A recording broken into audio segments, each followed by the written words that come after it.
Hello, Scorpios. This is Queen Amun Ra coming to you with your general reading. Let's get into it. We are at the end of a cycle that ends at the end of November. Let's get into it. Let's see what's in your cards. Let us see what's in your cards. All right, Scorpios. Talking to you wherever Scorpio is in your birth chart. We just skedaddled out of Scorpio season and we are in Sagittarius season. Hopefully, you all enjoyed your birthdays. Hopefully you enjoyed your birthday, Scorpios. Let's get into it. So the moon, for those of you all who like to follow the moon phases, we are, the moon is now in Virgo. That's right. So make sure your food is your medicine. We are in the holiday season. Make sure you are healthy, health conscious, right? So here we have the Empress card. Here we also have High Priestess. So hopefully you are listening to your intuition. We had a full moon in Taurus.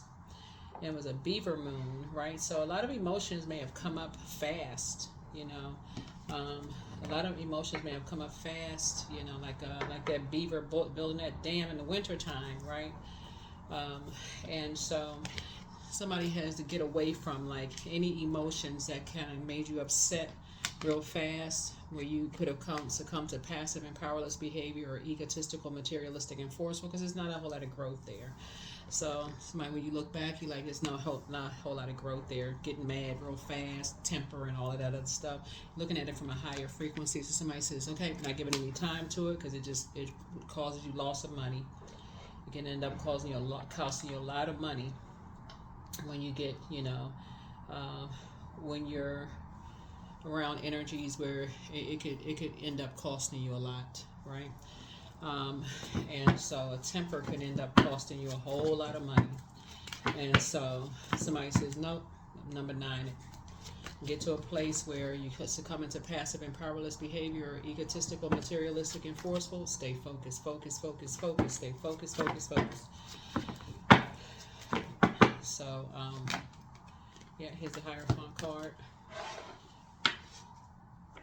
If somebody is now in this space of getting away from any organization that you feel like is all about the material world, all about the physical, like you got to physically see something to know something, like you're learn how to listen to your intuition, like really learning how to listen to, hindsight is 2020. Somebody's now learning how to listen to their intuition and staying away from that anger, that frustration when you didn't listen to your intuition. Dang, I should have listened to I should have applied for that job. I should have, I knew that was my person. I should have gone with my first mind. I should have, if I could have, would have, should have. I should have this, I should have that, I should have, gosh, why didn't I, that kind of thing, right? So that's where your breakthrough is going to come in.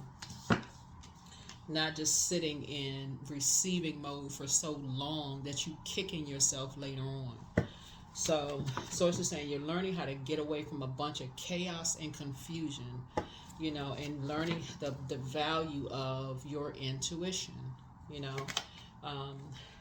without people, judgment. You're breaking some kind of a generational cycle chain and curse of like getting over. That's a Pluto, by the way. And Pluto is actually in Aquarius for the next 20 years. It'll be in Aquarius until 2043. Until March 2043. Pluto will be in Aquarius until March 2043. So somebody is really learning how, that's where your breakthrough is coming in, is learning how to go back through your memory, go back to the very beginning of just humanitarianism. What do I have in common with other human beings? Right? What do I have in common with other human beings? And that's just a call to love, not find out what the difference is. Compete, compare, judge. That's what the Judgment card, that's Pluto. Pluto is the Judgment card, it's generational. Where did all this judgment come from? Who is the better family? Who has the better house? Who lives in a better zip code? Where did all this judgment come from? Who has the better distance? Where did that start? So somebody's going all the way back to the beginning to figure out, where did all of this judgment, competing, comparing, where did this friction come from? Where did all that come from? So you're looking at now from through a different set of eyes, right? And stopping all the nightmares. You know, the Nine of Wands, of just being hurt. You know, like putting on a happy face outside, but behind closed doors, it's just hurt, right? All these people talking about people behind their back and people behind closed doors hurting, right? So somebody's getting away from that type of a spirit. So somebody is determined to get away from that type of a spirit. So as soon as somebody start competing and comparing, you're ending the conversation. That's Nine of Pentacles, the conversation. You're like, I only want to be a part of it in the work, in your personal or your professional life. So somebody at work, you're ready to tell you about, oh, their department is better than somebody else, or the manager, they could do a better job than the manager. You only want to hear the conversation. Stop. Number 9. Nine of Pentacles. How is that helping anybody? You only want to be a part of the conversation. So somebody's learning how to just piece some things together within themselves. Like you got multiple streams of income. You rather talk of you're motivated by something else. Your motivation has completely changed. If it doesn't align with helping people to adjust their crown, you're not buying into, you're not going down a rabbit hole. Because you going down a rabbit hole of somebody else's fairy tale ended up being your nightmare.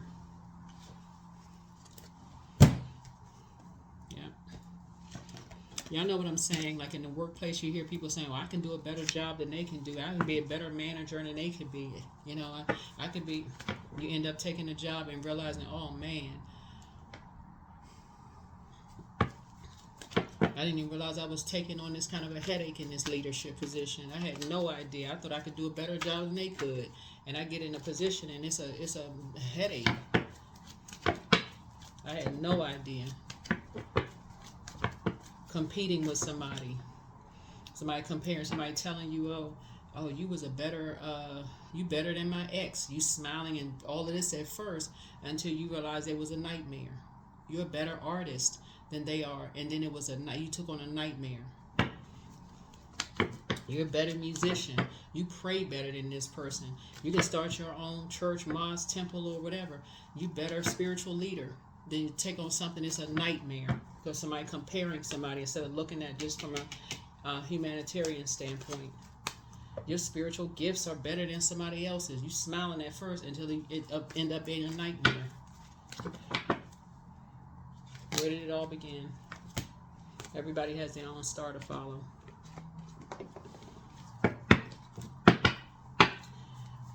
So Source is trying to help somebody to come away. That's where you got the Eight of Wands. Don't succumb to passive and powerless behavior or get into that egotistical, materialistic, and forceful mess. You're a better parent than somebody else. You're going to wake up from that nightmare. You're not even going to invoke it. That Freddy Krueger nightmare. No, you are not. That's where, because that'll cause the person to have a complete nervous breakdown. Right there. You won't even understand why. You're like, what is the motive? Why? Where did all of this start? And that's what somebody is thinking now. Like, where did the nightmare begin? What happened? Where did all of this start? Where did the nightmare begin? Right? Judgment in reverse. So somebody is now, like I said, we got the Judgment upright and the Judgment in reverse.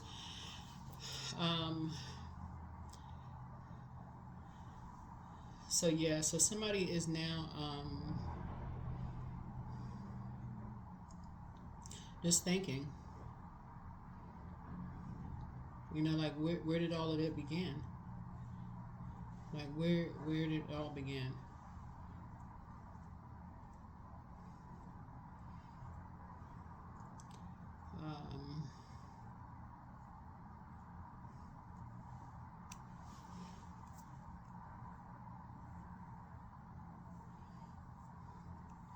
So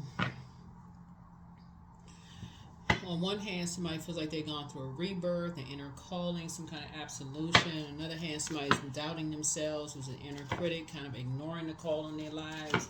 I mean, it's just like this kind of,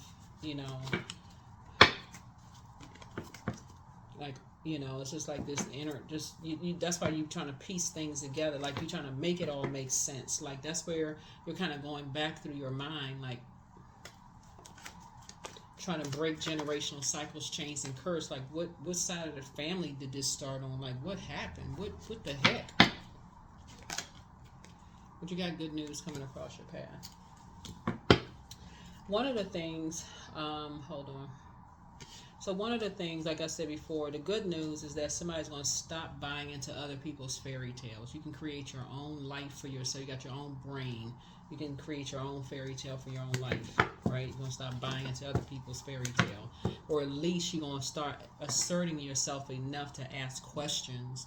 Okay, give me all the details. That's what you're going to start asserting yourself. I want to know everything. Give me some time to kind of ease into something, you know, first before I get involved in whatever it is. Give me an opportunity to choose, make some options, right? Before I start building a legacy with somebody. So that's what I'm saying for somebody is like, first of all, you're going to stop talking about that. Nine of Swords connects us with communication by way of Gemini. We're not talking about any Geminis that you know, but Gemini is ruled by Mercury. And so that's what the energy you send out to the universe comes back to you. So if you're calling other people a nightmare, you're really saying it about yourself. So Swords is saying to you that, first of all, you're going to stop competing, comparing, calling other people a Gemini, buying into somebody else's conversation about somebody else being a nightmare. We're like, listen, you need to talk. You need to tell that to them. I don't want to get involved in that conversation. Don't have nothing to do with me. That's first and foremost. I don't want to have nothing to do with that. Tell it to them. I don't want to be a part. I don't want to be in the same. Because they may as well be saying it about you. If somebody has said that about you, that's the first thing.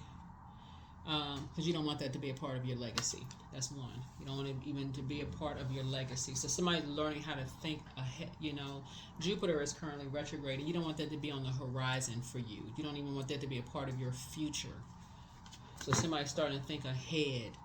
That's what being on the throne. It's like you can see ahead, right? That's what being the high priestess energy. You can see in advance. You can see ahead.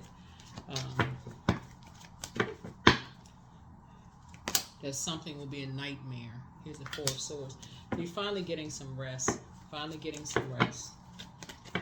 Finally getting some rest. You will finally be getting some rest. Right? You will finally be getting some rest.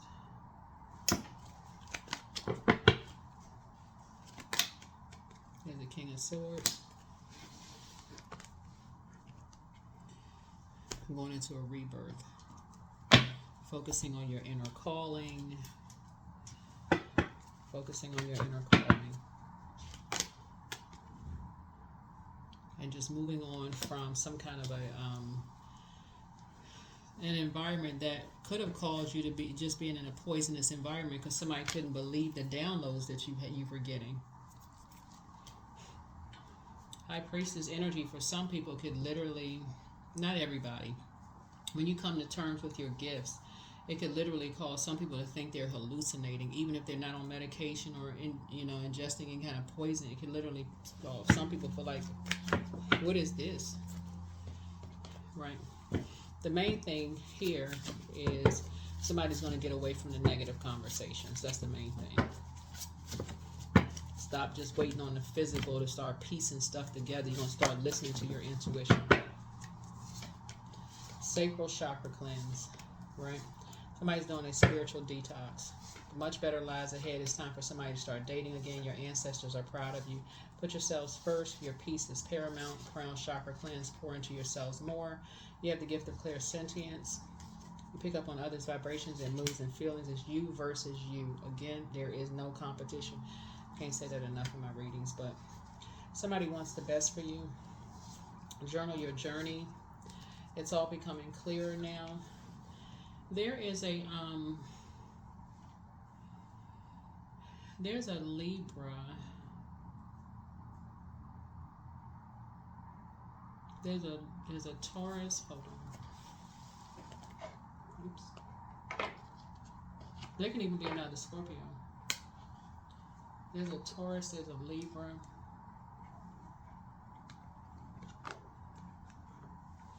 There can never be another Scorpio.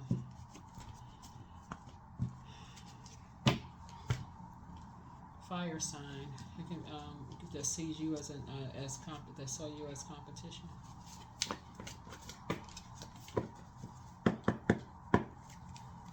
Something about the environment that they in, like they like going clubbing or out to get drinks or whatever it is. They just like to kind of be out there on the scene, all the time. Saw you as competition. But anyway, none of that matters at this point. So it's just saying the main thing is that you need to stop buying into other people's fairy tale and seeing things as competition. There is no competition. The moment somebody starts seeing you as competition, you need to get as far away from them as possible, because at that point you're about to be used as a pawn. You need to stop being indecisive. So, because that's overwhelming for you. So, Pisces is the I believe sign. It could be a Pisces involved in something, but so it's just saying, once you believe that somebody sees you as competition, don't sit there and wait for something to happen. Just start moving towards the door or getting as far away from them as possible. Even if you just believe it. That's not paranoia. Just start listening. It's better safe than sorry. So, affirmations for gratitude. I'm blessed with this life. I have all that I need. I lack nothing. All is well and I am whole. Each day is a new gift. I am supported. I'm grateful for all that I have. You don't need to talk to 15 other people. Oh, I think they jealous of me. Oh, don't even put that energy out into the universe. Just keep it to yourself. You believe somebody sees you as competition, hey, you're probably right. But at least you can sit back and just watch it. Watch it unfold. Even if it's a sibling, a parent, somebody who you feel like is a close friend of yours who wants your significant other. Anyway, you believe something, go with it. Just go with it. Just distance yourself. Detach. Right? I treat my body with love and respect. I release the need to control people in my life. I give thanks for the abundance of peace and joy that is flowing into my relationships. Yeah. Just detach. And we're not even talking about third-party information. There's even belief and disbelief. Even if somebody says, somebody was flirting with me, and I believe. Who was the actress that wrote this book? It's a really good book, and it's a funny book. She's a comedic actress. I had her book on my table. Jennifer Lewis. Yes, she wrote this book. I can't remember because I have a couple of her books. But she wrote this book about this guy who basically was trying to drive a wedge between her and a friend, and the guy had said that, basically lied on her friend and said that the guy was saying that her friend had flirted with him and almost broke her and her friend up, but that wasn't the case at all. He was just trying to drive a wedge between. But see, there's belief and even disbelief. Come to find out, the guy was just trying to create some kind of a wedge there, right? Until she did some further, investigation and some stuff and found out he was trying to drive a wedge between. But sources saying, it's best for you to kind of sort of sit back, okay, make sure your water is flushed out. Don't jump to conclusions about anything. Start paying attention. Like, at that point, a red flag, something should go off and it's okay, I'm going straight into prayer mode. Don't go fly off the handle, the dark side of the number 8. That's where you want to go into prayer. I need clarity. Get from around a bunch of confusion. Get straight to your throne. Get straight to your throne. High vibrational. You don't have anything negative to say about anybody. Straight to your throne, because something will eventually come out. Go straight to the throne. Have nothing negative to say. Get your rest. Yeah. Get your rest. Because if you linger down on that low frequency and you're still around a bunch of confusion, it's going to take longer to figure something out. Keep your vibrations high. Around a bunch of confusion, in the wrong environments, all this other stuff going on, all this talking, overthinking, around people who just is all about the material possessions, just a bunch of confusion. Number 10. You have great leadership skills. Your mind is sharp. It allows you to dream up ingenious ideas and organize all the details, then direct others and carry things out. That's what I have for you. Thank you for joining me. I'll see you in the next video. Bye.